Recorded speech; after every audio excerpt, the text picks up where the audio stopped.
Pagi hari ini kita akan mengambil satu tema tentang kurikulum merdeka ya. Ini apakah ada berkaitannya dengan momentum Hari ini Kemerdekaan ya? begitu ya? Iya. Dan secara umum ya, orang biasanya menyebut kalau merdeka itu adalah bebas tanpa intimidasi, tanpa perintah orang lain, ya, tanpa pengaruh dari pihak apapun, begitu. Ataupun juga kemarin-kemarin kurikulumnya belum merdeka. Iya. Iya, baik. Apakah yang dimaksud dengan kurikulum merdeka ini sendiri di dalam dunia pendidikan? Berikut akan dijelaskan oleh Pak Muhtar. Oke, silahkan Pak. Terima kasih. Assalamualaikum warahmatullahi wabarakatuh. Waalaikumsalam warahmatullahi wabarakatuh. Para pendengar radio Tuntung Pandang yang berbahagia, kita panjatkan puji syukur kehadirat Allah Subhanahu Wa Taala. Pada pagi hari ini kita berkesempatan untuk saling berdiskusi, saling bertukar informasi berkaitan dengan perkembangan kurikulum di wilayah kita. Sebelumnya pendengar yang berbahagia, perlu kami sampaikan bahwa kurikulum pada dasarnya senantiasa disesuaikan dengan perkembangan yang ada. Jadi wajar ada perkembangan kurikulum. Perkembangan kurikulum ini sifatnya untuk menyesuaikan dengan perkembangan, baik perkembangan ilmu pengetahuan maupun teknologi. Kita sadari untuk saat ini memang sangat pesat, sehingga di bidang pendidikan kita juga tentu melakukan penyesuaian. Kita harapkan kurikulum yang berlaku tahun ini itu dapat mengakomodasi dari adanya perkembangan yang ada. Kita mengetahui pada masa pandemi ini sebelumnya kita menjalankan kurikulum 2013, kemudian di tahun 2020-2021 kita mengenal ada kurikulum yang disempurnakan. Waktu itu dikenal dengan kurikulum darurat. Nah, ini di situ dilakukan penyederhanaan dari esensi materi yang ada pada kurikulum. Harapannya kita menyadari ketika pandemi ini berlangsung, siswa kita, para guru kita, para praktisi pendidikan kita mengalami kendala yang luar biasa ketika melaksanakan pembelajaran, baik melalui prosesnya. Di sini kan kita mengetahui bahwa pembelajaran dilaksanakan secara jarak jauh, baik daring maupun luring. Nah, ini para guru banyak sekali keluhan-keluhan bagaimana melaksanakan pembelajaran, dan para siswa demikian juga, karena ini kondisinya tidak umum, tidak seperti yang mereka lakukan, sehingga wajar ketika itu banyak sekali kendala, sehingga target ketika pelaksanaan pembelajaran saat itu tidak mengejar muatan secara menyeluruh, dilakukan penyederhanaan. Ada 3 opsi waktu itu. Sekolah boleh melaksanakan kurikulum 2013 secara sempurna, utuh, kemudian kurikulum yang disempurnakan atau kurikulum yang darurat tadi, atau sekolah boleh mengembangkan secara mandiri waktu itu kan. Nah, kemudian di tahun 2021 berkembang lagi. Kita mengenal ada waktu itu kurikulum prototipe kan. Nah, ini untuk menjawab bagaimana kondisi. Berdasarkan penelitian memang ada kesenjangan. Ada kesenjangan antara pembelajaran yang normal, ideal, dengan pembelajaran yang dilaksanakan ketika masa pandemi. Dan hasil kajian ternyata yang menerapkan kurikulum yang disederhanakan itu kesenjangannya lebih kecil. Maka timbul kesadaran kan waktu itu. Oh, ternyata kita sadari ketika kurikulum 2013 itu dengan materi yang begitu padat, pada saat itu guru-guru dikejar-kejar untuk menyelesaikan materi, sehingga merasa puas ketika akhir materinya dapat terselesaikan, tetapi terabaikan kompetensi. Nah, maka dilonggarkan, dan itulah semangat dari kurikulum yang insya Allah kita jalankan ini kan di Merdeka. Lebih disederhanakan sehingga memiliki peluang bagi para pendidik, para siswa untuk mengembangkan kompetensi. Jadi kita mengenal ada istilah profil pelajar Pancasila. Di sini dijalankan dengan pembelajaran proyek, maka itu kesempatan untuk menguatkan kompetensi. Nah, berkaitan dengan perkembangan kurikulum tadi di tahun 2022 tadi, itu kita mengenal ada opsi pengembangan kurikulum. Jadi boleh sekolah menerapkan kurikulum 2013. Kurikulum yang disempurnakan, yang disederhanakan, atau yang dulu dikenal dengan kurikulum darurat, atau sekolah boleh melaksanakan kurikulum merdeka ini kan. Nah, seiring dengan itu sekolah diberi kesempatan untuk mendaftar. Jadi kalau tidak salah di akhir 31 Maret kesempatan pertama, kemudian diperpanjang sampai April. Jadi sekolah melakukan pendaftaran, kemudian mengisi survei, mereka menonton video, ada 2 video, di situ kemudian mengisi pertanyaan-pertanyaan, keluarlah rekomendasi. Jadi rekomendasinya mereka menerapkan kurikulum secara mandiri, ada mandiri belajar, ada mandiri berubah, dan ada mandiri berbagi. Nah, itu sebagai tahapan mereka menerapkan kurikulum merdeka, dan akhirnya melalui beberapa SK ditetapkan, dan terakhir ada keputusan Kepala Badan Standar Kurikulum dan Asesmen Pendidikan. Itu ditetapkan melalui surat nomor 44. Di daerah kita sudah ada sekitar 122 sekolah yang menerapkan kurikulum merdeka, termasuk di situ SMA, SMK. Kalau di SD ada 84 sekolah. Ya, dari berapa banyak? Dari 243 sekolah. Oke, belum 50% ya? Iya, di SMP kalau tidak salah Pak Ari ada 17. Berapa Pak Ari? 17. 17. Dari berapa SMP Pak? 57. 57 setanah laut ya? Iya, kemudian di PAUD ada tiga sekolah di PAUD.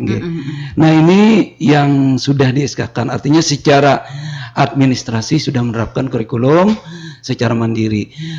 Tetapi ada 12 yang memang wajib melaksanakan kurikulum merdeka. Mereka sekolah penggerak. Di SD 12, di SMP ada 3 sekolah. Nah, bagi ini kan, sekolah yang ditetapkan sebagai sekolah penggerak. Iya, sekolah penggerak. Mereka kalau melakukan ibarat kurikulum. sekolah percontohan.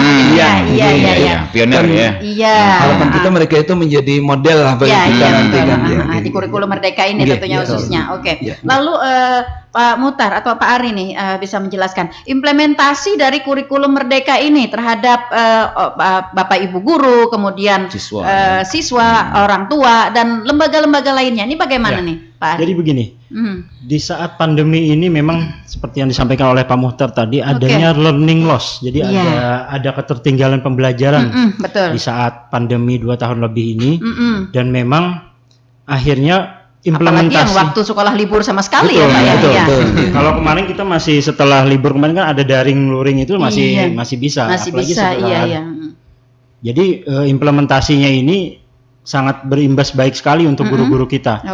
Di mana memang seluruh kompetensinya ini seperti tadi sudah dijelaskan bahwa lebih dipermudah untuk guru-gurunya dalam pencapaian kompetensi, bukan hanya tujuannya mencapai akhir penilaian, akademisi semata begitu, tetapi juga akan kreativitas dan inovasi dari siswanya, peserta didik. Jadi nantinya dalam implementasi ini pun capaian pembelajaran itu bisa berbeda-beda di antara siswanya.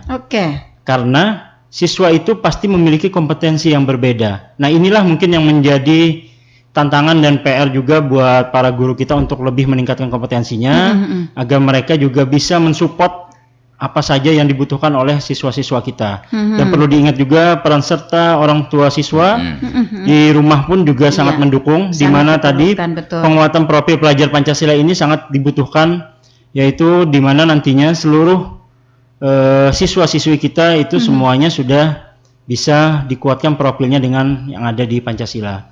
Dimulai dari keluarga ya Pak ya, karena lebih banyak kan dia di keluarga begitu. Jadi dari pihak sekolah pun nantinya harus ada pendekatan yang lebih masif ke orang tua bahwa kurikulum Merdeka ini adalah harus disupport oleh seluruhnya, termasuk warga masyarakat juga. Ya, mungkin seperti Jadi itu. bagaimana Pak peran dari Dinas Pendidikan sendiri? Tadi kan disampaikan nih bahwa ini kan adalah sebuah kreativitas diserahkan kepada guru ya untuk tidak semata mengejar kompetensi semata begitu ya, tetapi ada kreativitas dan hal-hal yang dapat bebaskan ya untuk guru. Nah, peran Dinas Pendidikan sendiri terhadap kurikulum Merdeka ini ya, maksud saya sejauh mana pemenuhan indikator ya dan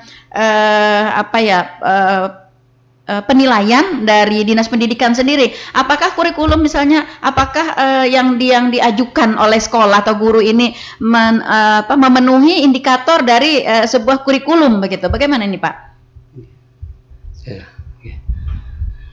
Ya, berkaitan dengan peran Dinas Pendidikan dalam bagaimana baik pengembangannya, penerapan kurikulum ini, kita memahami kurikulum ini adalah seperangkat perencanaan dan pengaturan tentang bagaimana isi, tujuan, kegiatan pembelajaran dan penilaian. Maka bagaimana kurikulum dilaksanakan tentu menyangkut bagaimana perencanaan, pelaksanaan dan penilaian dari pembelajaran itu sendiri.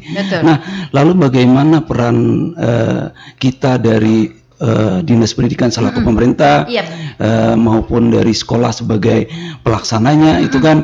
Nah, ini kita mengharapkan bagaimana kurikulum ini berperan sebagai pedoman dalam kegiatan pembelajaran yang dilaksanakan oleh satuan pendidikan. Nah, dalam implementasi kurikulum ini yang kita kondisikan adalah yang pertama bagaimana kesiapan sekolah. Bagaimana kesiapan sekolah yang ditunjukkan dengan pemahaman mereka terhadap kebijakan yang diberikan dalam menjalankan kurikulum itu. Kita memahami kerangka kurikulum saat ini memang ada perubahan. Nah, itu harus diketahui, dipahami oleh satuan pendidikan.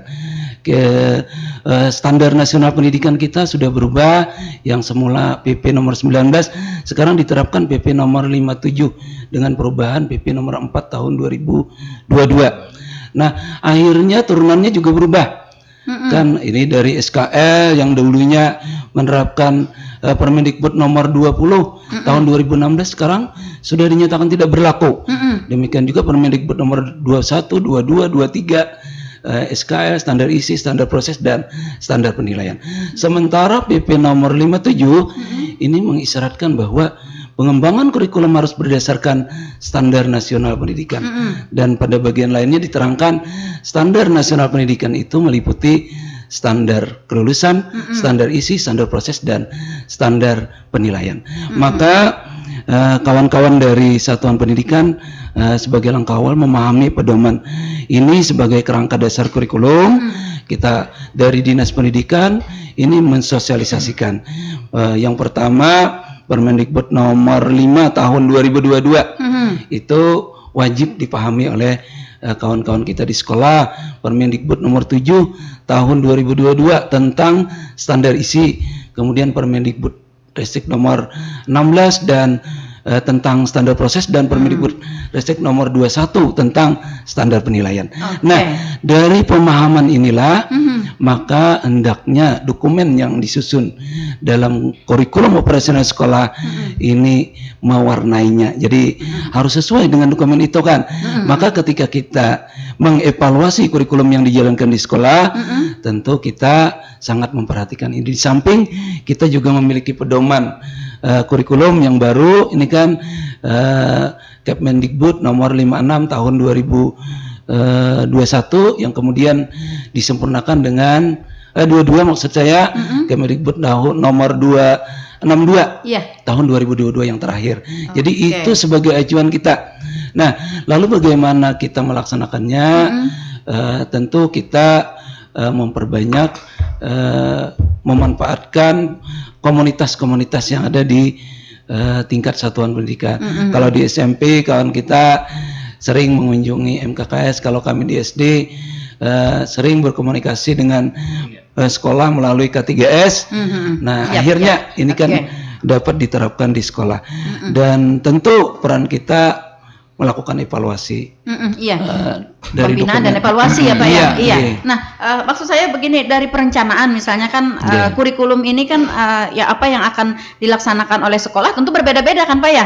Iya. Berbeda-beda tergantung dari situasi, kondisi dan Iya. kearifan lokal dari sekolah itu sendiri. Iya. Nah, lalu terhadap kurikulum ini per sekolah untuk Kabupaten Tanah Laut sendiri nih Pak, apakah dibuat sebagai sebuah aturan, ada kebijakan misalnya di SK-kan secara paten oleh SK Bupati atau bagaimana begitu Pak? Iya, oke.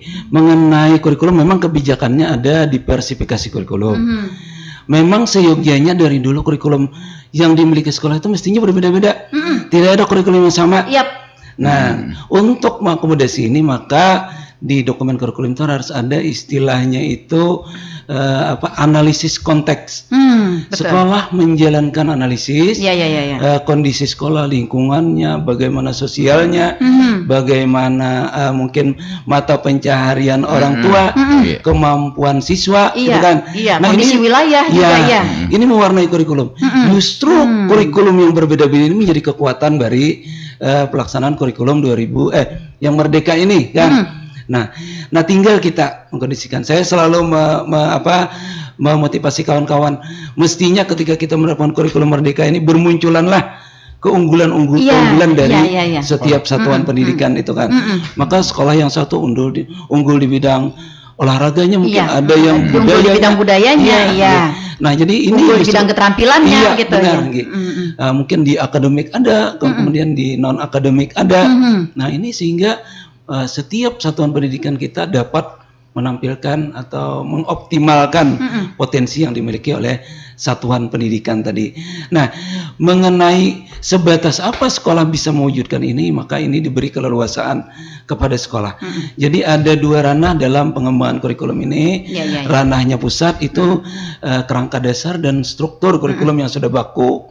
Kemudian kurikulum operasional dan perangkat itu diberi keleluasaan kepada sekolah. Disitulah sekolah memberi warna untuk kurikulumnya ini kan. Nah, jadi pada dasarnya kurikulum kita ada tertutup karena memang ada ketentuan yang mengikat dari pusat, tetapi juga memberi ruang dibuka kepada satuan pendidikan untuk berinovasi, berkreasi untuk menonjolkan potensi yang dimiliki oleh satuan pendidikan. Baik, kembali kami ingatkan kepada para pendengar, saya tunggu suara pendengar di 0811 5012 304 ya, untuk berkontribusi bersama kami di pagi hari ini. Jangan lewatkan kesempatan kita bersama dengan para pejabat dari Dinas Pendidikan Kabupaten Tanah Laut dalam kurikulum merdeka. Baik, saya kembali ke Pak Ari Irawan nih. Pak Ari, tadi disampaikan oleh Pak Muhtar tadi ada analisis konteks ya. Nah, ini bisa dijelaskan nggak Pak, real analisis konteks ini salah satunya seperti apa? Ya, jadi memang mengenai analisis konteks ini kita Dinas Pendidikan itu disupport oleh, alhamdulillah sekali kita memiliki fasilitator yang sudah mumpuni di tingkat nasional, yaitu pengawas sekolah kita itu beberapa orang ada yang menjadi fasilitator tersebut, di mana mereka inilah yang menjadi support kita, jadi menjadi yang akan memberikan terus materi-materi kepada sekolah-sekolah kita yang melakukan IKM ini, implementasi kurikulum merdeka. Jadi Dinas Pendidikan dalam hal ini mensupport dari mulai persiapan implementasi itu sampai sosialisasi dan advokasi juga kita terus mensupport, di mana kita bekerja sama dengan BPMP provinsi dan juga fasilitator kita ini. Jadi pengawas sekolah yang sudah menjadi fasilitator ini akan terus mendampingi sekolah-sekolah yang ada mendaftar sebagai IKM mandiri ini. Nah, jadi analisis konteks ini pun seluruhnya sudah dipelajari oleh sekolah dan mereka sudah mempraktekannya dalam beberapa saat ini. Mudah-mudahan dalam tahun pelajaran baru ini 2022-2023 ini seluruh sekolah sudah mempersiapkan itu. Oh ya, lalu ini saya masih belum terlalu tajam ya, Pak Ari. Tahapan dari analisis konteks ini bagaimana nih? Jadi kalau analisis konteks ini lebih ke pemecahan masalah, Ibu. Jadi memang di dalam sekolah itu mereka kan selama ini kita hanya berbasis yang seperti tadi, Bu, bahwa adalah kompetensi yaitu penilaian akhir.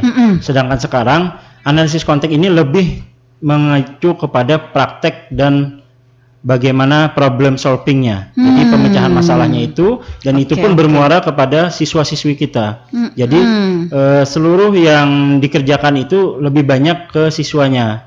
Jadi tidak hanya capaian daripada penilaian tadi, tapi prakteknya tadi. Lebih dari prosesnya. Oke.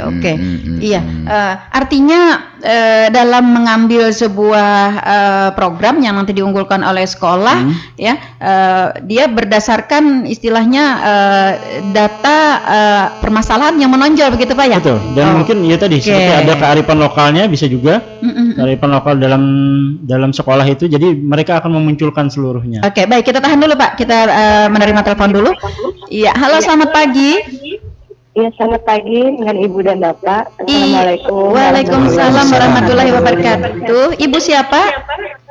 Dari Ibu Jumiati di Ketapang. Oke, Bu Jumiati, apa kabarnya nih Bu? Lama kada ketemu nih. Alhamdulillah. Iya, Ibu guru yang cantik, silahkan Bu.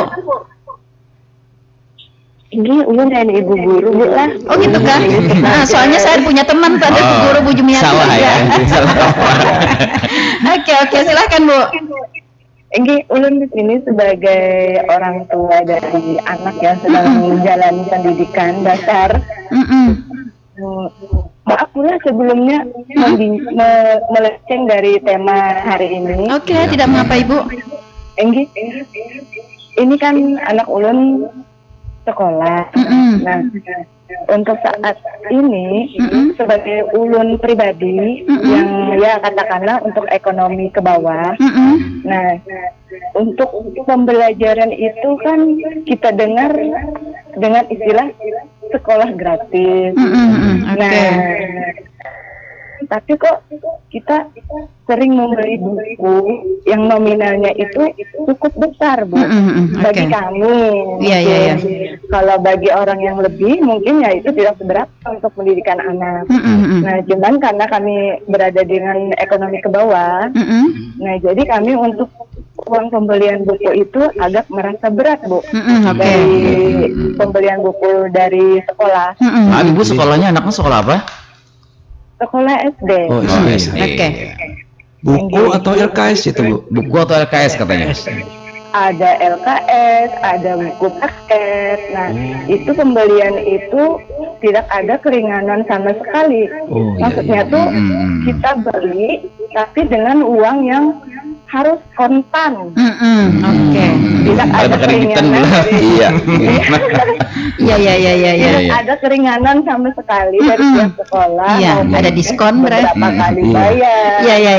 2 atau 3 kali bayar. Oke. Nah, sedangkan kita kan anak itu istilahnya kada mau ketinggalan dari kawannya. Betul sekali. Karena meraju anak pada sekolah. Iya. Anak Ibu kelas berapa, Bu? Kelas 3. Oke. Oke. Untuk pembelian buku itu kan lumayan nominalnya. Betul Apalagi sekali. buku paket. Sering nggak Bu beli bukunya, sering nggak? Enggak, kalau sering sih enggak, cuman langsung langsung blak. Iya, kalau bahasa Banjarnya langsung meliput. Iya. Oke, Bu Jumiati, dapat saya tangkap sudah. Di awal tahun ajaran kan langsung blak. Iya, betul sekali.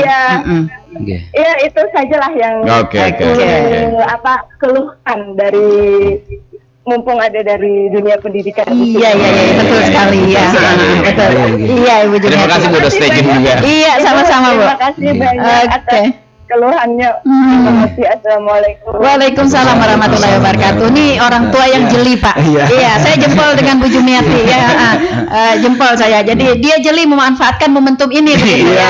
Meskipun keluar dari kurikulum Merdeka. Padahal mungkin dengar sering talk show sering juga ya. Tapi terkait di pendidikan yang sebenarnya ini bisa juga nanti dikaitkan dengan keunggulan di kurikulum Merdeka, nanti bisa dikaitkan. Ini bisa langsung dijawab nih Pak Muhtar atau Pak Ari nih yang akan menjawab nih. Nah, dengan beban adanya pembelian buku, pengeluaran yang cukup berat lah bagi orang tua yang ekonomi ke bawah. Iya, karena pikirannya kan ekonomi gratis, ekonomi gratis, pendidikan gratis, pendidikan sekolah gratis ini. Mungkin di situ acuannya, Pak. Iya, bagaimana nih Pak Arif komentar nih? Iya, karena ini di SD, maka saya coba menanggapi. Sebelumnya kami ucapkan terima kasih Bu Jumiati dari Ketapang ya. Ini atas informasi yang disampaikan. Ini mudah-mudahan informasi ini nanti dapat sebagai kami jadikan bahan dalam mungkin evaluasi bagaimana nanti pengadaan buku di satuan pendidikan khususnya di SD. Ya memang Ibu selama ini untuk pengadaan buku paket sebenarnya itu bisa kita manfaatkan dengan memanfaatkan dana dari BOS kan ini. Jadi dari beberapa rincian penggunaan dana BOS sebenarnya untuk buku paket itu boleh. Jadi itu kan. Tetapi untuk LKS ini memang tidak diperkenankan menggunakan dana BOS. Jadi tidak peruntukannya untuk itu. Nah, mengenai pengadaan LKS ini Ibu memang mestinya tidak diwajibkan, itu kan mestinya tidak ada kewajiban siswa harus membeli buku LKS, itu kan tidak, karena ini sebagai sarana penunjang dari kegiatan pembelajaran. Tapi seperti kita memahami, kita memahami, namanya anak-anak tidak mau ketinggalan. Bila kawannya bisingnya kada bisa meraju. Nah, itu kendalanya.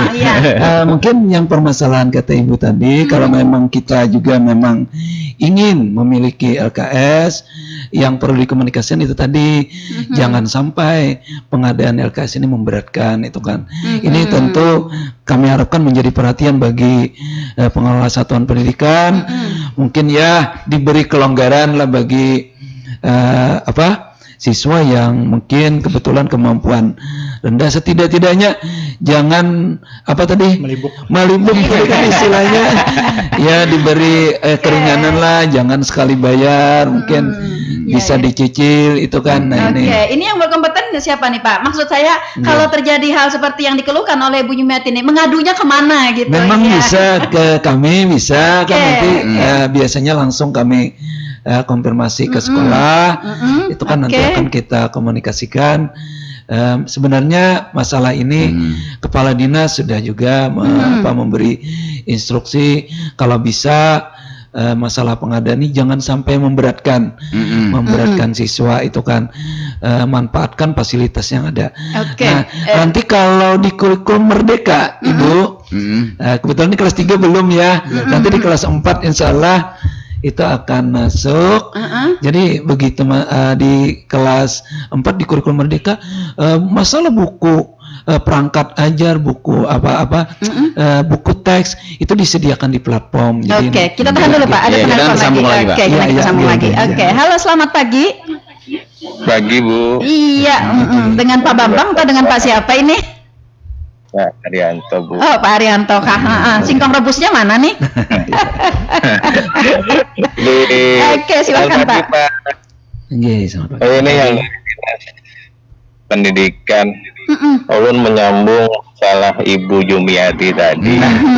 Iya, ternyata tersambung. Saya wali murid itu terbebani. Itu apakah dibenarkan Pak? Sekolah menjual buku itu, apakah itu dibenarkan ataukah tidak dibenarkan? Kalau misalnya dibenarkan, kenapa? Ada apa dengan dana BOS gitu kan? Nah, selama ini kan kita tidak tahu itu sampai di mana kapasitas dana BOS itu, entah untuk apa yang dibolehkan, apa yang tidak dibolehkan.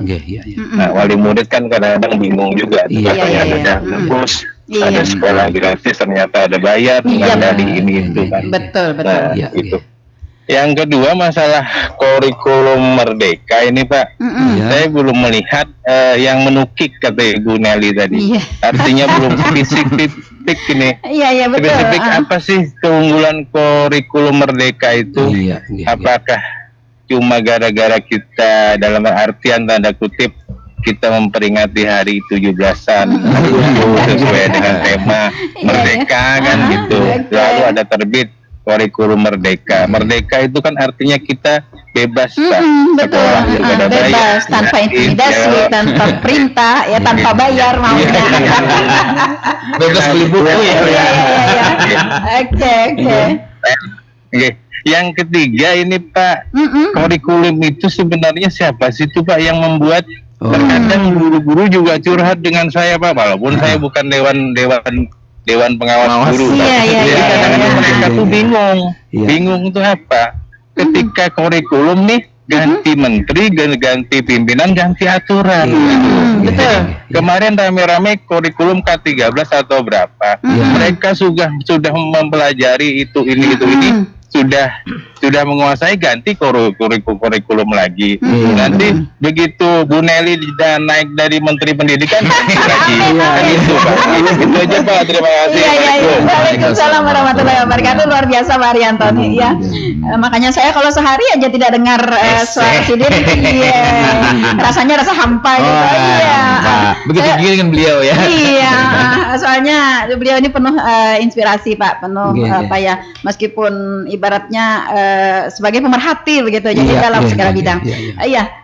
Ada beberapa tadi Pak yang dipertanyakan oleh Pak Haryanto tadi ya. Ini yang pertama itu yang terkait dengan buku tadi ya, buku tadi. Nah, apakah dibenarkan begitu ya sekolah menjual buku atau bagaimana begitu. Nah, lalu bagaimana dengan kapasitas dana bos sendiri. Nah, kemudian kurikulum. Nah, siapa yang membuat? Oke, ini silakan untuk ditanggapi. Pak Ari atau Pak Muhtar? Iya, oke. Siap. Jadi bagaimana tadi dibenarkan atau tidaknya menggunakan dana bos? Memang di dana bos ini untuk buku paket dan buku pelajaran itu memang diharuskan sekolah itu membelinya lewat dana bos. Jadi tidak dibebankan kepada murid berarti. Tidak dibebankan kepada murid karena memang itu salah satu standar yang harus dijalankan dan memang kita sendiri itu menegaskan kepada sekolah bahwa seluruh pembelian buku-buku paket itu memang harus di dana bos. Cuma memang seperti yang disampaikan oleh Pak Muhtar tadi, LKS yang memang di luar daripada dana bos. Karena seperti dana bos adalah buku paket utama dan juga literasi. Buku literasi itu juga dibolehkan. LKS yang memang tidak ada Bu. Jadi memang kita Dinas Pendidikan itu memang tidak memperbolehkan dana bos itu digunakan untuk buku paket tadi. Jadi tidak dibeli oleh siswa. Dan memang itu adalah kewajiban sekolah sudah. Iya. Sedangkan LKS itu di luar bos. bos. Jadi dibebankan kepada orang tua begitu. Lalu perbandingan antara buku paket dan LKS ini seperti apa nih Pak Ari? Tergantung sekolah. Lebih berat di paket kah? Lebih berat di LKS kah? Sebenarnya itu lebih di sekolah masing-masing. Jadinya nanti LKS itu kan kebutuhan dan seperti tadi itu tidak diwajibkan. Itu tidak diwajibkan kepada siswa kita. Dan memang kita juga terus berkomunikasi dengan sekolah di mana Dinas Pendidikan pun ingin adanya peran dari komite sekolah juga. Mungkin adanya kreativitas di sekolah nantinya juga mendukung bagaimana kita membantu siswa-siswi dari keluarga yang menengah ke bawah ini agar bisa juga disupport. Jadi misalnya di dalam satu sekolah itu kita memang ada pendanaan dari komite juga kan Bu, biasanya selain dana bos, dan itu bisa mendukungkan. Artinya yang mana yang dari orang tua kurang mampu tadi, dari menengah ke bawah itu bisa kita dukung. Artinya mereka tidak bisa membayar penuh, bisa dibayar sepertiga, yang sebagiannya dibayarkan oleh komite begitu ya. Iya. Nah, ini yang mungkin belum dirasakan oleh Ibu Jumiati ya. Ibu Jumiati. Dan itu tadi Pak Haryanto. Masih terputus Bu. Kita kan lama nunggunya. Iya, mohon maaf ya yang menelpon karena kita masih ada poin-poin yang belum terselesai ya. Yang belum terselesaikan. Saya khawatir tadi kalau diputus nanti akan lari lagi ke ininya. Nah, kemudian yang kedua tadi yang disampaikan oleh Pak Haryanto tadi tentang kurikulum ya tadi. Kurikulum ya. Tentang kurikulum bagaimana? Ya, begini. Silakan. belum menukik katanya tadi ya. Iya. Iya, memang kurikulum pada dasarnya seperti yang saya sampaikan tadi, memang selalu berkembang. Ini kan, dia sifatnya menyesuaikan. Kurikulum berubah, pada dasarnya belum tentu berubah secara drastis, secara total. Kurikulum Merdeka sebenarnya ini melengkapi, menyempurnakan dari kurikulum 2013. Jadi disadari, terutama para pendidik sangat memahami ini, bagaimana padatnya kurikulum 2013. Jadi mengejar materi, anak-anak kita tidak berkesempatan memperdalam kompetensinya. Nah, lalu melalui kurikulum Merdeka ini, jadi kalau dihitung dari persentasi, bagaimana beban itu berkurang. Jadi di mata pelajaran bahasa Indonesia misalnya, ya, rata-rata kompetensi dasar yang ada di SD, SMP, SMA itu berkurangnya 57%. Jadi dari jumlah kompetensi dasar yang ada. Kalau di matematika itu ada 27% yang beban yang dikurangi. Dan kalau di sains itu ada 19%. Ini bukti bahwa memang pada kurikulum Merdeka ini esensial. Nah, lalu bagaimana nanti perannya membentuk siswa, kompetensi siswa dari kurikulum Merdeka ini? Keunggulannya di mana? Karena dia sederhana tadi, akibatnya guru memiliki waktu yang lebih panjang. Jadi kan kompetensinya dikurangi tadi, bahkan sampai 57% tadi. Akibatnya kegiatan pembelajaran lebih ada waktu, ada kesempatan bagi guru untuk memperdalamnya. Ditambah yang satu yang khusus lagi, yaitu tentang proyek pengembangan profil pelajar Pancasila. Nah, ini khusus termasuk dalam struktur. Kalau di kurikulum 2013 memang ada ditekankan tugas mandiri terstruktur waktu itu kan. Tapi di luar struktur kurikulum. Nah, maka guru menganggapnya itu cukup PR diantaranya kan. Nah, ini. Nah, kalau ini tidak. Jadi kita tahan sebentar. Oh iya. Kita sambung lagi, Pak. Iya, boleh. Halo, selamat pagi. Halo, Assalamualaikum. Waalaikumsalam warahmatullahi wabarakatuh. Dengan siapa di mana, Ibu? Dari Bu Arma. Oke, Bu Arma di Ambungan. Silakan, Bu. Ada yang ngeluntak-luntaknya kata Mbak Bunda. Yang buku paket nih, buku paket mana yang bayar, yang gratis? Kan ada yang bayar, katanya ada yang gratis gitu. Tapi kemarin tuh dari mana? Tadi sama anak dari nebus buku di SD. Yang mana apa aja yang gratis? Memang apakah itu harus ada memang pembayaran buku paket-paket itu? Iya. Oke. Iya, cuma itu aja, sedikit aja yang ditanyakan. Bagus Bu Arma, terima kasih banyak. Makasih banyak juga sama bapak-bapak juga. Iya, terima kasih Bu Arma. Assalamualaikum. Waalaikumsalam warahmatullahi wabarakatuh. Ini harus Pak, harus ada kejelasan. Jangan-jangan nanti kan mengatasnamakan. Karena kata Ibu Jumi Tete ada buku LKS selain buku yang tidak dimengerti oleh orang tua ini, yang mana yang LKS, yang mana yang paket begitu. Nah, itu sehingga nanti anggapan mereka kan ini menebus semuanya begitu.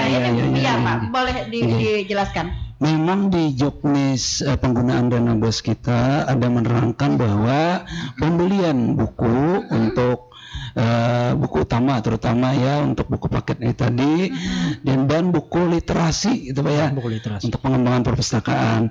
Nah, buku paket ini adalah buku utama untuk kegiatan pembelajaran. Misalnya apa aja nih Pak? Misalnya kan buku paket per mata pelajaran itu ada kan, kita memiliki kalau di SD itu tema, di kelas 1 itu ada 9 tema, kelas 2 ada 9 tema, nanti kelas 4 ada 8. Masing-masing 8 tema. Kalau ada 8 tema, ada 9 tema, berarti ada 10 buku begitu ya, Pak, buku paketnya? Iya, jadi 9 tema, per tema 1 buku, per tema 1 buku itu kan. Nah, itu boleh dibiayai dengan dana BOS. Dan bahkan prasyarat kita untuk standar proses yang idealnya satu siswa itu satu buku. Memang ada beberapa sekolah yang jumlah siswanya kecil. Nah, ini tidak memungkinkan bagi mereka untuk menyediakan satu siswa satu buku. Nah, ini kan ada yang dua siswa satu buku. Kadang-kadang orang tua ini kan sementara kan buku ini juga ada di pasaran nih. Nah, kadang-kadang orang tua memang mengambil inisiatif sendiri, kadang mau mereka bersamaan, maka membeli sendiri. Ini kan tidak masalah. Jadi memang keinginan mereka sendiri. Memang yang tidak kurang tepat kalau siswa diwajibkan membeli buku ini misalnya kan. Jadi ini memang kurang tepat. Nah, buku ini bercirikan memang buku-buku yang bisa dibeli ini ada syaratnya. Ada tulisannya Pak di atasnya paket gitu. Tidak, buku ini harus lulus penilaian dari. Jadi memang buku ini sudah memiliki standar. Jadi tidak bisa buku-buku sembarangan dibeli dengan dana BOS, tidak bisa. Nah, mungkin saja ada buku-buku yang dianggap guru ini perlu mungkin dianggap menunjang kegiatan pembelajaran tapi belum memenuhi persyaratan ini, lalu dianjurkan untuk siswa membeli. Tapi tidak tepat juga kalau diwajibkan semua siswa membelinya ini kan. Nah, kalau LKS memang sudah ada larangan. LKS ini dilarang menggunakan dana BOS itu kan. Jadi terpaksa. Sementara LKS ini sifatnya, Bu. Jadi sifat LKS ini adalah strukturnya itu adalah pendukung langkah-langkah siswa ketika belajar. Jadi di situ ada langkah kerja, kemudian soal-soal latihan. Jadi memang dirancang LKS itu begitu.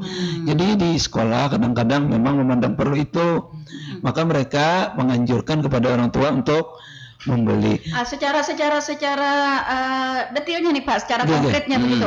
Apakah buku paket yang dibeli oleh sekolah ini ada cirinya begitu sehingga orang tua di rumah logonya ini jelas begitu. Nah, tidak istilahnya kan istilahnya tidak curiga apakah ini buku paket, apakah ini buku LKS, apakah ini buku yang setengah wajib, atau tidak wajib begitu. Apakah dari sekolah saja? Maksud saya begini Pak, ketika sekolah itu membeli pengadaan buku paket, sekolah itu memberikan letter pada buku paket itu cap sekolah kah atau paket kah capnya begitu. Sehingga anak-anak ketika membawa pulang ini buku paket. Nah, ketika nanti LKS yang diminta, Bu, ini bukan buku ini bukunya. Nah, tidak ada cap paketnya begitu. Saya ingin konkretnya seperti itu, Pak. Jadi buku teks utama istilahnya kan. Buku teks utama itu disusun oleh Badan Perbukuan dalam rangka menunjang untuk penerapan kurikulum. Seyogianya buku utama ini satu aja. Satu buku untuk tidak berbeda-beda buku begitu kan maksudnya. Jadi setiap mata pelajaran satu buku. Dan itu sudah ditetapkan. Jadi bukunya itu buku kurikulum 2013 misalnya kan. Jadi sama mestinya itu berlaku untuk seluruh Indonesia. Lalu ada istilah buku penunjang. Nah, ini buku terbitan dari macam-macam penerbit ini kan. Tetapi memang memenuhi syarat juga. Jadi sudah lulus penilaian itu kan. Ada sehingga masih memungkinkan digunakan.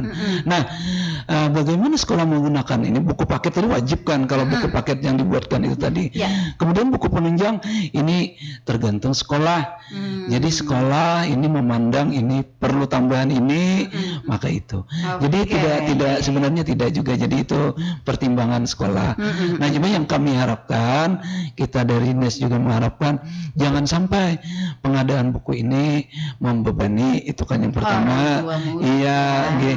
Jangan sampai diwajibkan apalagi itu kan ini. Artinya begini Pak, ketika ini peran Dinas Pendidikan juga Pak ya, di sini juga campur tangan pendidikan.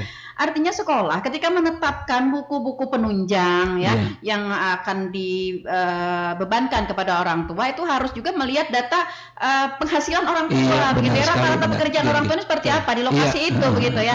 Nah, sehingga tidak serta-merta misalnya kita menetapkan paling baik nih buku ini harganya mahal gitu. Apakah mahal kan dalam tanda kutip mahal dalam tanda kutip. Mungkin bagi sebagian tidak begitu, tapi bagi sebagian besar. Nah, seperti itu. Itu mungkin yang dikehendaki oleh orang tua, Iya, campur tangan dari dinas pendidikan untuk menggiring ya, Iya. menggiring sekolah ini menetapkan buku penunjang itu Iya, tadi. iya, iya, Nah, iya, seperti iya. itu. Nah, lalu tadi Pak, satu lagi tadi saya kan tadi kalau misalnya nih dengan Bu Jumiati ya, halo Bu Jumiati masih monitor pasti ya. Iya. Oke, ini ketika ada keluhan tadi, nah sampaikan kepada Pak Muhtar. Saya ingin nomor HP Pak Muhtar. Iya, iya. Oke.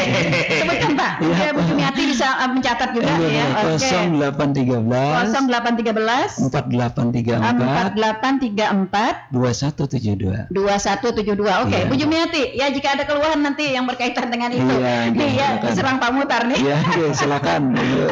Oke, 0813 4834 ya 2172. Oke, jadi Pak Muhtar bisa memberikan arahan nanti, Iya, iya, bisa iya. memberikan penjelasan juga Iya, ya iya. sebagian apa yang dikeluhkan oleh Iya, orang tua benar murid sekali, ya, iya. sehingga nanti tidak ada miskomunikasi Pak. Iya, Ya, kita benar, harapkan tidak ada iya, miskomunikasi benar, iya. antara orang tua dengan sekolah dengan dinas Iya, pendidikan. iya, Nah, iya, jangan benar. sampai nanti kenapa nih dinas pendidikan kadang menggaduhi kah? Iya, istilahnya benar seperti sekali, itu benar, begitu iya, ya. iya, Oke. iya, iya. Baik, menjawab yang Dari Pak Arianto. iya, Pak Haryanto Betul. silakan Pak Ari. Jadi tadi ada sedikit kesan bahwa ganti menteri ganti kurikulum. Nah, itu dia. Iya. Iya, kalau saya ganti menteri ganti lagi gitu nanti. Iya, betul sekali. Jadi gini, jadi memang ada dua perbedaan yang mungkin harus kita bicarakan sebelum adanya tentang pergantian kurikulum ini, yaitu kerangka kurikulum nasional Oke. dan kurikulum tingkat satuan pendidikan. Iya. Jadi kurikulum nasional ini adalah kurikulum yang ditetapkan pemerintah yang menjadi acuan untuk para guru di sekolah. Oke, wajib ini ya. Ya, yaitu ya tadi kurikulum di tingkat satuan pendidikan.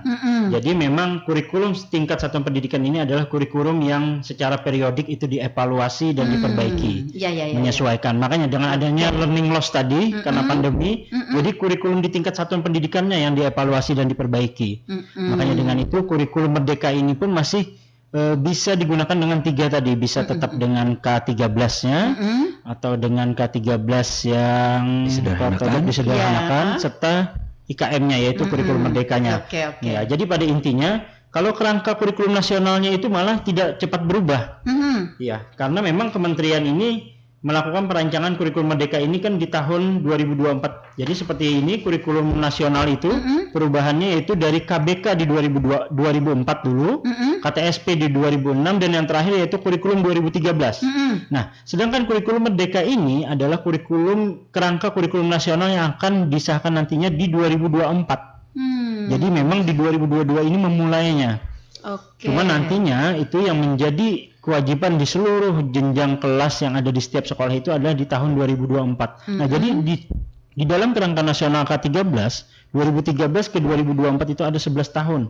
Ada 11 tahun. Jadi memang itu sudah melewati 4 menteri pendidikan malahan. Iya, betul. Ya, jadi memang tidak skema identik. kesannya Iya, dengan ganti menteri. tidak identik itu ganti tidak. menteri, ganti Betul. iya, Karena iya. memang itu tadi. Jadi memang 2024 nantinya itu seluruh jenjang kelas yang ada di setiap sekolah itu akan menggunakan kurikulum merdeka. Jadi di tahun ini itu masih sedikit. Seperti di SD kelas 4, kelas 1, di SMP itu ada kelas 7 dan di SMA ada kelas 10. Seperti itu. Oke, jadi Pak Haryanto jangan khawatir nanti kalau saya jadi Menteri Pendidikan ini sudah ada acuannya Pak. Iya, Jadi saya tidak semena-mena lagi betul, mengganti betul. begitu. Oke. Ya baik. Ini masih ada yang belum tajam tadi Pak tentang Kurikulum tadi ya. iya tentang kurikulum tadi nih Pak. Ini belum begitu tajam. Mungkin bisa dipertajam lagi nih. Mungkin saya lanjutkan yang tadi peran proyek pengembangan profil pelajar Pancasila. Oke. Nah, jadi di mana perannya? Jadi secara intrakurikuler kan bagaimana muatan kurikulum itu dikembangkan melalui intrakurikuler, co-kurikuler yang sekarang dikenal dengan istilah proyek profil pelajar Pancasila dan ekstra kurikuler. Jadi tetap ada ekstra. Nah, di intrakurikuler dibuat muatan dengan struktur yang ada. Tentu tadi sudah dibuat yang esensial, disederhanakan kan, waktunya lebih panjang. Nah, bagaimana siswa teori dan praktek ya, Pak. bagaimana memperdalamnya, maka diberi kesempatan melalui struktur itu juga siswa melakukan proyek. Jadi pembelajaran berbasis proyek.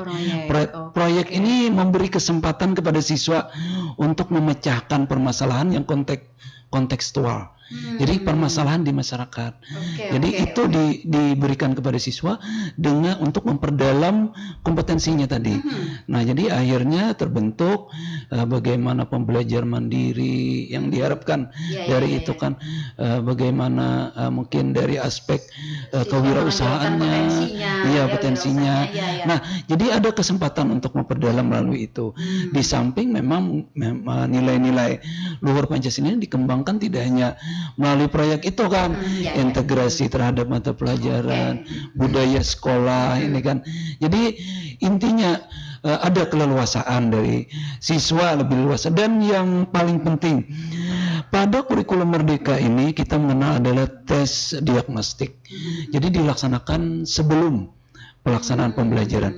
Nah, apa dampaknya? Maka nanti terlaksana pembelajaran yang istilahnya itu terdiferensiasi. Apa itu pembelajaran terdiferensiasi? Maka pembelajaran ini disesuaikan dengan kondisi siswa. Siswa berhak mendapatkan layanan. Jadi kan kita memahami siswa ada yang kemampuannya mungkin cepat belajarnya, ada yang mungkin lebih lambat sehingga memerlukan penyesuaian waktu. Maka pembelajaran di kurikulum 2013 ini hendaknya memfasilitasi itu. Jadi maka disebut juga pembelajaran 2013 ini pembelajaran yang beragam. Jadi beragamnya di situ tadi diantaranya dia lebih memperhatikan kondisi siswanya. Artinya bukan harus sudah habis ini mata pelajaran bab ini harus habis paham, tak ada paham. Lanjutkan itu kan yang biasa begitu. Nah, maka paradigma itu dirubah sekarang. Baik, kita tahan dulu Pak, ada penelpon lagi. Iya, halo, selamat pagi.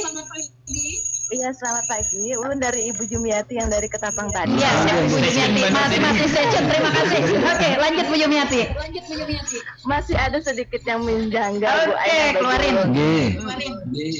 Ini di sini Ulun hanya ingin bertanya bagaimana monitoring dari pihak Dinas Pendidikan sendiri terhadap sekolah-sekolah yang dalam penjualan buku kan tadi ada yang boleh dari dana BOS, ada ataupun dari keputusan dari pihak sekolah sendiri. Nah, bagaimana Dinas Pendidikan untuk memonitoring hal tersebut? Nah, di sini kan tadi ada pembelian LKS, yang mungkin pembelian LKS itu diserahkan kepada pihak sekolah. Nah, ada lagi pembelian buku paket. Nah, di sini yang memberatkan itu adalah buku paket. Contohnya kayak buku paket. PLH, mata pelajaran TIK, itu rata-rata di atas 50 ke atas. Nah, itu si anak dari pihak sekolah tidak ada sama sekali pemberitahuan boleh membeli atau tidak. Terkait monitoring Di sini kami dari grup orang tua WhatsApp kan ada grup dari masing-masing kelas, ada pembelian buku boleh dibeli dari tanggal sekian sampai tanggal sekian. Nah, yang memberatkan bagi kami sebagai orang tua adalah pembelian buku paket. Buku paket di luar dari LKS. Kalau LKS mah bagi kami nominalnya ya untuk masih terjangkau gitu ya. Cuman banyak bukunya masih terjangkau. Tapi yang memberatkan itu adalah buku paket seperti bahasa Inggris, PLH, TIK. Nah, itu harganya Bu yang di atas 5 bahkan 70, ada yang bahkan sampai 100 ke atas. Oke. Dari itu. Ini langsung ya Bu, dikeluhkan langsung saja. Mumpung ada Pak Ustaz dengan Mari. Langsung kita dari dinas langsung kan dari jadi ulun sebagai orang tua bagaimana monitoring dari Dinas Pendidikan untuk menanggapi sekolah-sekolah ini ya. Sekolah yang hal seperti ini lah. Itu saja Bu. Terima kasih atas kesempatannya. Assalamualaikum. Waalaikumsalam warahmatullahi wabarakatuh. Bagus Niati. Iya, ternyata masih monitor. Nah, ada orang tua yang grup WA nih. Jadi salah satu orang tua nih yang begitu respon Pak terhadap pendidikan anaknya ya. Bagaimanapun juga orang tua kan ingin pendidikan terbaik untuk anaknya gitu. Tetapi apa daya ketika kemampuan kita tidak berada di posisi itu begitu. Nah, ini silakan dijawab Pak. Terima kasih Bu Jumiati, sekali lagi ini menunjukkan bahwa Ibu memiliki perhatian yang lebih terhadap dunia pendidikan kita. Ini masukan yang sangat berharga bagi kami ini kan. Nah, tentu ini menjadi bahan bagi kami. Kemudian kalau mendengarkan apa yang Ibu sampaikan, memang mata pelajarannya PLH, TIK, dan bahasa Inggris ini memang tidak ada buku paketnya kelihatannya, Bu. Karena itu mata pelajaran tambahan untuk SD. Nah, jadi ini, dan itu pun tidak diajarkan pada semua sekolah SD. Jadi ini mungkin sekolah memandang perlu, mungkin berdasarkan analisis tadi juga, mungkin sekolah ini salah satu sekolah yang mengambil salah satu visinya adalah peduli lingkungan diantaranya, maka menganggap perlu PLH. Kemudian juga TIK ada karena memandang kebutuhan akan teknologi informatika ini begitu tinggi, demikian juga bahasa Inggris kan. Nah, jadi ini adalah mata pelajaran tambahan yang memang belum ada di struktur SD, tapi boleh ditambah dengan mempertimbangkan kebutuhan siswa kan ini. Gitu. Nah, kemudian bagaimana bukunya, keberadaan bukunya, mungkin ini itu tadi karena tidak ada buku paketnya, maka sekolah memandang perlu kontribusi dari orang tua. Nah, ini kan. Nah, jadi kalau memang buku ini belum lolos penilaian, maka memang tidak boleh dianggarkan melalui dana BOS karena tidak memenuhi syarat. Tapi kalau memang sudah memenuhi penilaian nih, kami anjurkan juga kepada satuan pendidikan, mungkin perlu dipertimbangkan kalau memang dana BOS-nya masih memungkinkan untuk pengadaan buku, alangkah baiknya ini di penganggaran melalui kemudian melalui dana BOS. Meskipun itu tadi tidak bisa satu siswa satu buku, cukup di cukup sebagai apa istilahnya di perpustakaan itu kan misalnya. Nah, ini kan. Tapi kalau sifatnya untuk pembelajaran tambahan atau ini pembelajaran pilihan bagi satuan pendidikan yang harus disampaikan secara terjadwal, pertimbangannya harus dimiliki siswa, nah mungkin ditawarkan itu tadi kan, tidak mesti harus dimiliki semua siswa. Oke, yang krusial tadi Pak, peran dinas pendidikan sendiri untuk melakukan monitoring buku yang manakah yang layak untuk dibeli, untuk yang dibebankan kepada orang tua. Maka mungkin kami akan melakukan nanti verifikasi apakah yang pertama buku ini memang belum lolos penilaian sehingga tidak bisa dianggarkan melalui BOS. Kemudian yang kedua nanti segera akan kami periksa apakah anggaran sekolah untuk pengadaan buku ini bisa dianggarkan dari dana BOS. Pak, itu kan. Misalnya sekolah untuk melakukan pengadaan, menetapkan misalnya ya buku-buku yang akan dibeli oleh orang tua, ini apakah ada konsultasi atau ada pemberitahuan kepada dinas pendidikan sendiri, Pak? Kami memverifikasinya melalui RKA biasanya kan. Jadi pasti kami akan melihat buku-buku yang dibeli itu kan. Sebenarnya kalau artinya kan tidak menyebutkan ada judulnya, ada merek ya, merek apa percetakan keluaran apa. Memang tidak boleh menyebutkan. Itu dengan judul dengan percetakan yang berbeda-beda, tentu harganya juga berbeda-beda, Pak. Iya, memang asumsi saat ini Bapak Ibu, kan kurikulum 2013 ini karena sudah lama, maka kami menganggap bahwa target satu siswa satu buku itu sebenarnya sudah selesai, sudah tercapai. Permasalahannya memang kalau ada keperluan yang memang sesuai dengan kebutuhan satuan pendidikan tadi. Jadi di sini kan ada istilahnya itu buku penunjang tadi kan. Nah, memang itu bagaimana penganggarannya, sekolah tentu sudah memegang acuan kami ketika sosialisasi penggunaan dana BOS ini tentu sudah menyampaikan buku-buku seperti apa yang bisa dibeli itu kan.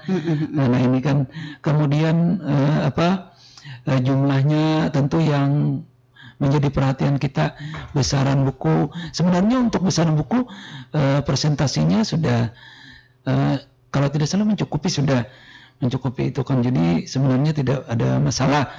Asal itu tadi bukunya ini memang memenuhi syarat untuk dilakukan dengan pengadaan dana BOS itu tadi kan. Jadi ini. Oke, iya. Iya, sebenarnya rumit sekali ya. Masih banyak nih hal-hal yang kayaknya ibarat kalanya orang Jawa tuh unek-unek gitu ya. Ya, tapi tetap menjadi perhatian kita kan. Ya, sebenarnya kemarin juga ada masukan kenapa di awal tahun ajaran itu harus banyak pengeluaran dari orang tua. Nah, itu kan sudah kami tindak lanjuti juga. Sebenarnya ketika PPDB itu tidak dikaitkan dengan pengadaan seragam, pengadaan macam-macam itu kan. Jadi pengadaan seragam belakangan aja. Ini tadi hanya buku nih. Buku kan ini. Jadi memang permasalahan ini ada pembiayaan yang memang kalau dulu kan seragam boleh dari dana BOS misalnya, kalau sekarang sudah tidak boleh lagi. Kita sekolah tidak boleh membelikan, bahkan atribut saja sudah tidak boleh sekarang. Kalau dulu kan kami dari sekolah menyediakan atribut untuk siswa, diberikan ke siswa, boleh. Tapi kalau yang tahun ini dilarang, kecuali untuk yang disimpan di sekolah kan boleh. Nah jadi kalau dulu ada sekolah-sekolah yang memberikan bantuan itu tadi seperti buku kan diberikan ke siswa dengan istilahnya itu subsidi dari dana BOS. Kalau sekarang kalau diperuntukkan untuk siswa tidak boleh lagi kecuali untuk sekolah tadi kan. Jadi sekolah menyediakan mungkin dipinjamkan ke boleh itu kan. Jadi ini inventaris sekolah lah. Saya mengambil sedikit dari Bu Jumiati tadi ya. Saya ada terbisit mungkin di Bu Jumiati tadi ya, bahwa mungkin beliau itu bukannya seuzon katanya, seuzon dengan sekolah. Jadi mungkin inginnya dari dinas pendidikan melakukan monitoring ke siapa. Boleh. Jadi itu jadi bahan kita kan.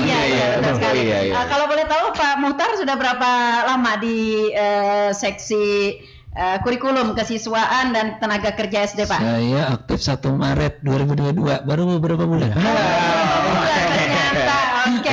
Sama-sama pemain baru kami. Pak Ari juga seperti itu. Dari Januari 2022 juga. Jadi mereka adalah pendatang baru, pendatang baru di dinas pendidikan, ya. Tetapi mereka ada pemain lama di dunia pendidikan. Mungkin saya sedikit menambahkan dari Pak Muhtar tadi mengenai buku. Jadi memang apalagi di saat sekarang ini dari pusat pun sangat mensupport sekali masalah buku ini, yaitu adanya pusat perbukuan. Jadi sekarang itu ada katalog yang bisa didownload oleh guru ataupun siapa saja yang bisa, siswa pun juga boleh. Jadi ada buku.kemdikbud.go.id. Jadi di sana itu banyak buku teks dan literasi lainnya pun juga ada. Jadi kurikulum Merdeka ini sangat terbuka sekali. Misalkan orang mau langsung cetak sendiri pun bisa. Oke. Apa tadi Pak, pusat buku ya? Ya, jadi buku.kemdikbud.go.id. Jadi di sana itu ada literasi, buku paket teks pun juga ada. Silahkan di-download dari PAUD sampai ke jenjang SMA itu ada. Hal ini bisa mengurangi biaya ya. Dan memang itu salah satu yang menjadi support dari pusat juga, bahwa siapapun bisa melihat ke sana dan bisa mendownload di sana. Mungkin alamatnya lagi diulang, Pak. Buku membantu banget. buku.kemdikbud.go.id. Jadi bisa dilihat di sana nanti. Jadi ngopi aja kan Bu. Kalau ngopi kan bisa sama tetangga juga bisa.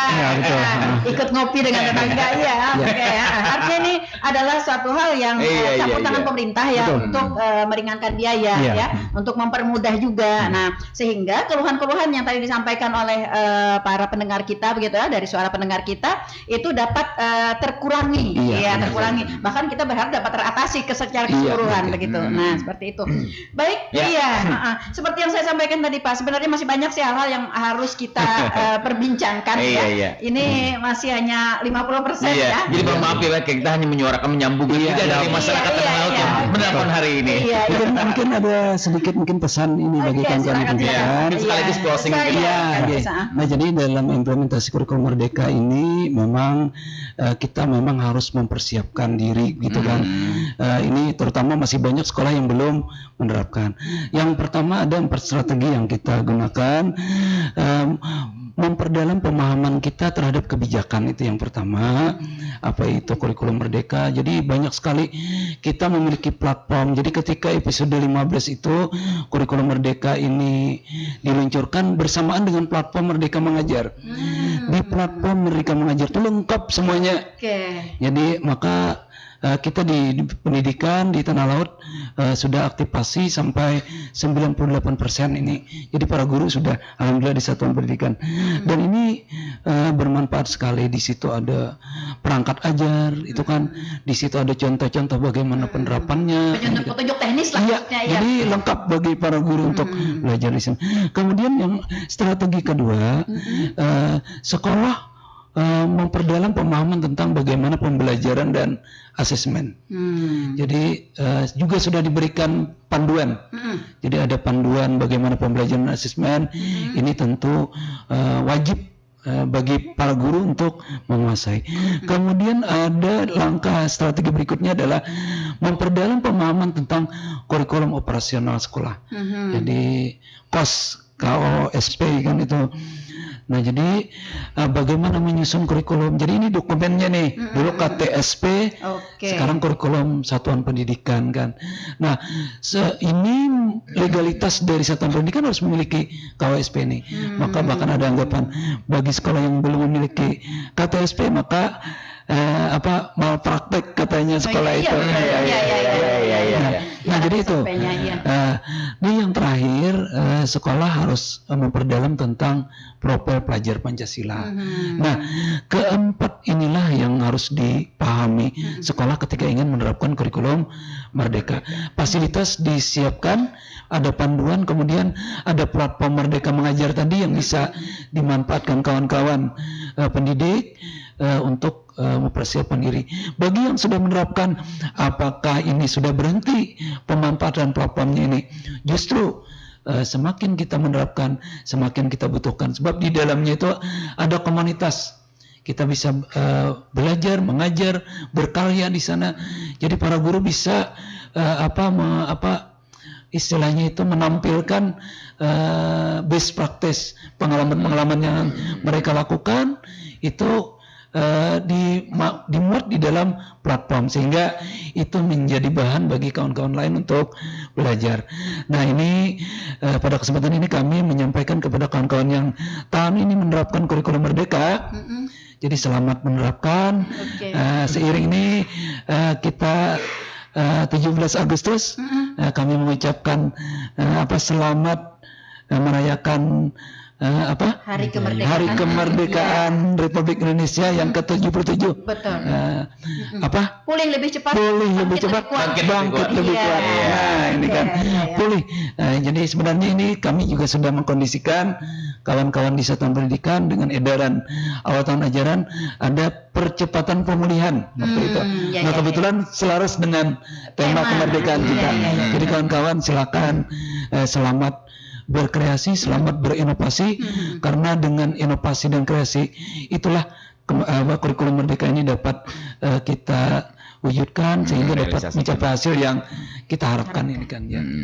Ya mungkin itu dari saya, mungkin dari Pak Arya dan cukup Pak. Baik para pendengar setia Radio Tuntun Mana FM dimanapun Anda berada, karena waktu kebersamaan kita malah sudah lewat ya. Iya, masih banyak sebenarnya yang ingin kita perbincangkan. Saya juga masih tahu nih, masih banyak di luar sana yang menunggu untuk masuk ya. Namun sayang sekali kita harus membatasi perbincangan kita sampai di sini. Mudah-mudahan apa yang sudah kita perbincangkan ini dapat memberikan wawasan pengetahuan dan membuka cakrawala bagi seluruh kita yang berperan di dalam pendidikan. Memang ilmu pengetahuan itu mahal ya. Pendidikan itu mahal. Pemerintah sudah memberikan banyak sekali fasilitas-fasilitas untuk mempermudah dan meningkatkan mutu pendidikan. Namun pendidikan ini tidak hanya tanggung jawab pemerintah, tetapi juga oleh orang tua dan masyarakat.